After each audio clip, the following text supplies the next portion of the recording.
तो ब्लॉग का नया चैप्टर यानी चैप्टर 339 आ चुका है और सही में इस चैप्टर ने सब लोगों की एक्सपेक्टेशन को तोड़ के रख दिया। मैं अपने व्यू पॉइंट्स तो बताता ही हूँ, लेकिन तुम सबके कमेंट्स भी पढ़ता हूँ, लेकिन एक भी बंदा मुझे ऐसा नहीं मिला जिसकी जो प्रिडिक्शन है वो सही निकली हो। क्योंकि हम सब सोच रहे थे कि 2 प्लेयर्स एक्सचेंज होंगे, लेकिन 3 प्लेयर एक्सचेंज हुए। और हम सोच रहे थे कि इसागी और रिन ये दोनों प्लेयर्स बाहर होंगे या फिर इनमें से एक प्लेयर तो बाहर हो गई, लेकिन इनमें से एक भी प्लेयर बाहर नहीं हुआ। और हाँ, इस चैप्टर में एक प्लेयर की अनएक्सपेक्टेड एंट्री भी हुई है। So if you are interested keep watching.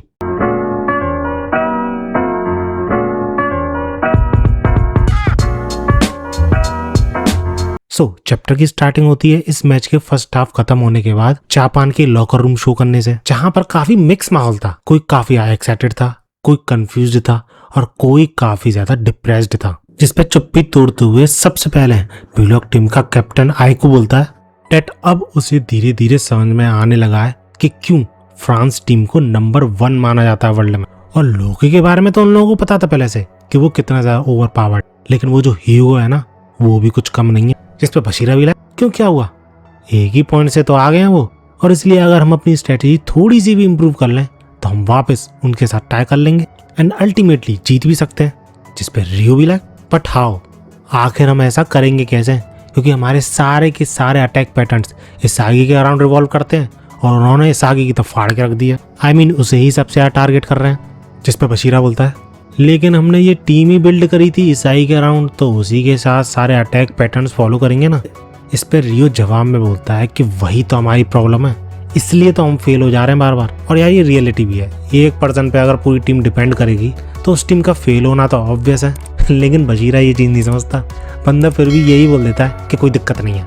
जिस पर रियो जवाब में बोलता है कि नहीं, इस तरीके से तो वो लगातार गोल करते चले आएंगे और हमारी खिल्ली उड़ाते हुए इस मैच को जीत जाएंगे। एंड इस सब कन्वर्सेशन के बीच इसागी कुछ भी नहीं बोलता, जबकि हर कन्वर्सेशन में ये बंदा कूदने की कोशिश करता है क्योंकि इस बार उसे भी समझ में नहीं आ रहा कि क्या करना चाहिए। लेकिन कराजू इन दोनों से बोलता है चिल आउट गाइस, कोई दिक्कत नहीं है, जैसा अटैक पैटर्न मैंने और ह्यूरी ने अभी फॉलो किया था वैसा ही कुछ अटैक पैटर्न्स हमें और इन्वेंट करने, and if we do it we can win.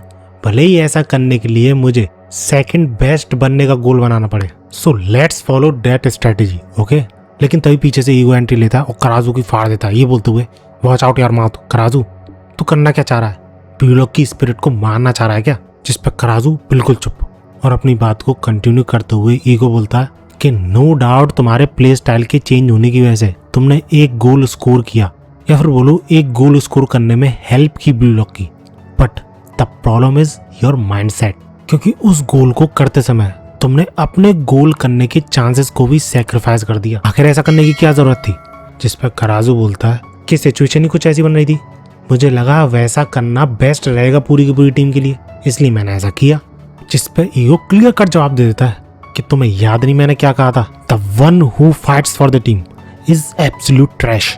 जिसके बाद कराजू बिल्कुल चुप हो जाता है और सिर्फ ईगो अपनी फिलॉसफी झाड़ता है कि ये जो तू सूटेबिलिटी नंबर 2 इन सब के पीछे भाग रहा है ना, तो पता भी है इनकी रियलिटी। क्योंकि अगर हर कोई सूटेबिलिटी को देख के उसके अकॉर्डिंग प्ले करेगा तो सॉकर एक स्पोर्ट्स नहीं, कॉम्पिटिशन ऑफ फिजिकल एबिलिटीज बन जाएगा। और पता है फ्रांस की टीम ने ही क्यों तुम्हारे अंदर ये सूटेबिलिटी का कीड़ा डाला है, because it is a multi ethnic country. इनके पास खुद का कोई प्लेयर नहीं है, ये लोग दूसरे के कल्चर्स को, उनके रिलीजियस को रेस्पेक्ट करते हैं और उनको वेलकम करते हैं। और इसी रीजन की वजह से फ्रांस की टीम में अलग अलग वैरायटी के तुम्हें प्लेयर्स दिखेंगे जो कि वर्ल्ड के कोने कोने से आए हुए हैं। जिस वजह से फ्रांस की टीम में जिस पोजीशन पे जो बंदा खेल रहा है वो उसी के लिए बॉर्न हुआ है, अदरवाइज कोई और प्लेयर फ्रांस की टीम में ऐसा घुस ही नहीं सकता। जिस वजह से वो अगर सूटेबिलिटी को फॉलो करें तो उनके लिए वो चलेगा, लेकिन अगर तुम भी उनके प्ले को देख के उन्हीं की तरह खेलने की कोशिश करोगे, इनफैक्ट कोई भी टीम अगर ऐसा करती है तो वो 100% फेल होगी।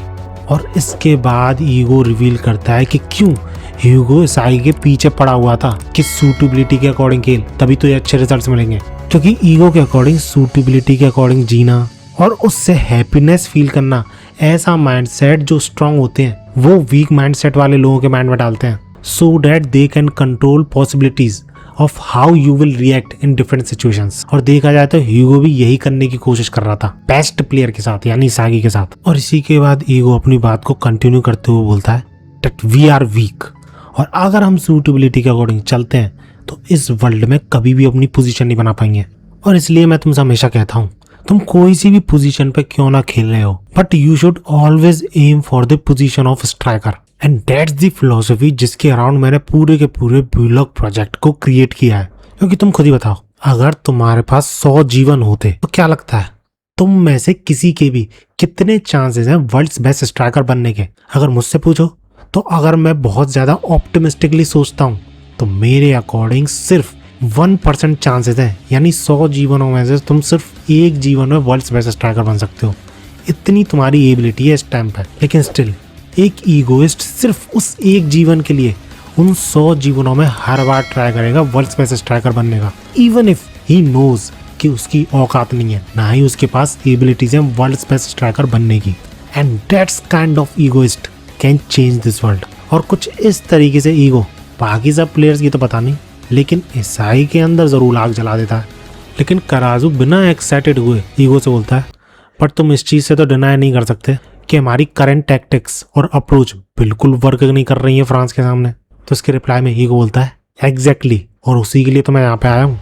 और क्योंकि हमारी इसागी योइची वाली अप्रोच काम नहीं कर रही है तो हम अपनी पुरानी स्ट्रेटेजी पे जाएंगे। और उसके लिए जो फॉर्मेशन हम सेकंड हाफ में यूज करने वाले हैं वो है जो कि तुम्हें स्पॉयलर्स में अभी तक पता भी चल गई होगी कि कौन कौन से प्लेयर्स की एंट्री हुई है।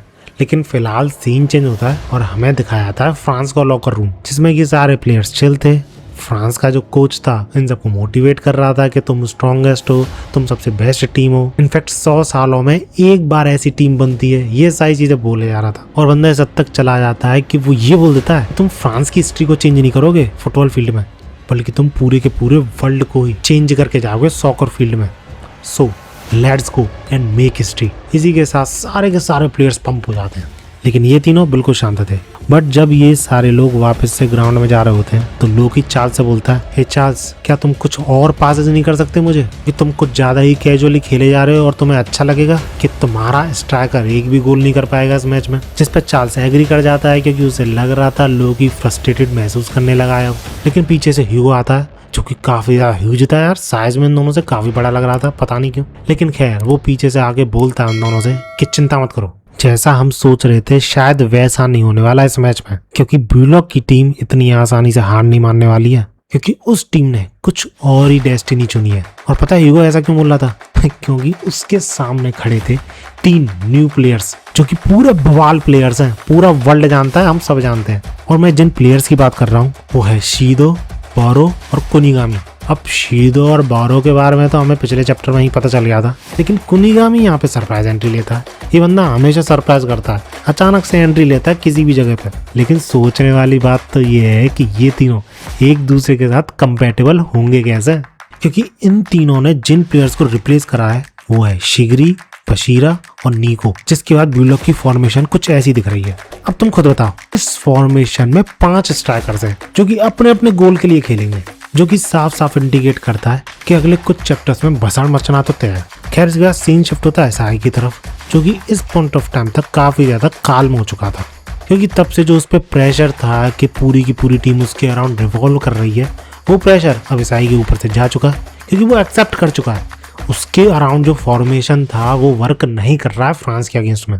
और वो ये भी एक्सेप्ट कर चुका है कि someone is more talented than me, in fact he is a bigger dreamer than me. और ये दोनों चीजें एक साथ होंगी उसने कभी भी नहीं सोचा था। But still somehow he feels excited, क्योंकि फिलहाल के लिए उसे अपना गोल मिल चुका है इस मैच में, that he wants to surpass Hugo.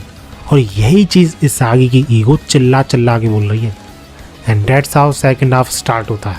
And I am telling you, अगले चैप्टर से इतना खतरनाक मैच शुरू होगा ना, तुम कोई भी चैप्टर में अगला चैप्टर प्रिडिक्ट कर ही नहीं पाओगे। इनफैक्ट मैं खुद नहीं कर पाऊंगा, क्योंकि इस वक्त टीम में 3 ऐसे प्लेयर्स हैं जो कि कंप्लीट अनप्रेडिक्टेबल हैं। क्या करेंगे कुछ नहीं पता, ना ही ईगो को ना ही इसागी को, किसी को कुछ नहीं पता। और इसलिए तो ईगो ने इन दोनों को जोकर्स बोला था। खैर चैप्टर यहीं पे एंड होता है। वीडियो अच्छी लगी तो लाइक करना, ऐसी वीडियोस के लिए मेरे चैनल को सब्सक्राइब कर लेना। मिलते हैं अगली वीडियो में और भागो।